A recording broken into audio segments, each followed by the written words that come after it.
अस्सलाम वालेकुम नाजरीन, कल्याण न्यूज़ में भलीकार माया हमीदा अंजुम। नाजरीन, नौशेरो फिरोज़ में पाकिस्तान पीपल्स पार्टी ज़िले वर्कर कन्वेंशन सरहल हाउस में ज़िले सदर हाजी सोहेल अख्तर अब्बासी और जनरल सेक्रेटरी मसरूर अहमद राजपर की सदारत हेठ थियो, जैमें ज़िले के उहदेदारन वर्करन वडे तादाद में शिरकत कई। उन मौके ते वर्करन उहदेदारन पंहिंजा मसइला ज़िले सदर के अॻियां पेश कया।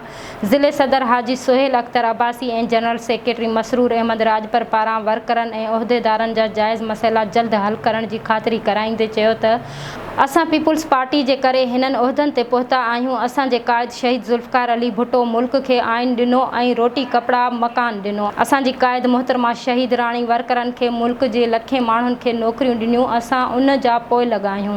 जो कुछ मिलियो वर्करन के ही ॾींदासीं। वर्करन के हर हाल में अकेलो न छॾिबो। उन मौके ते फारूक भंभरो, ख़ालिद मसूद चनो, सरदार भले रखियो लाखो, गज़नफर राजपर, लाला तौफीक चांडियो, डॉक्टर काशिफ मुस्तफ़ा मेमन, डॉक्टर नूर मूरो, पीर ख़ालिद सैफुल्लाह, लेडीज़ विंग ज़िले सदर डॉक्टर फातिमा शहनाज अंसारी, डॉक्टर निसा मेमन, जशबाना अब्बासी, सरदार अली अकबर मूरो और उहदेदारन वर्करन चयो त असां रईस हाजी सोहेल अख्तर अब्बासी और मसरूर राजपर मां उम्मीद रखूं था त वर्करन और उहदेदारन जो ख़ासि ख्याल रखंदा।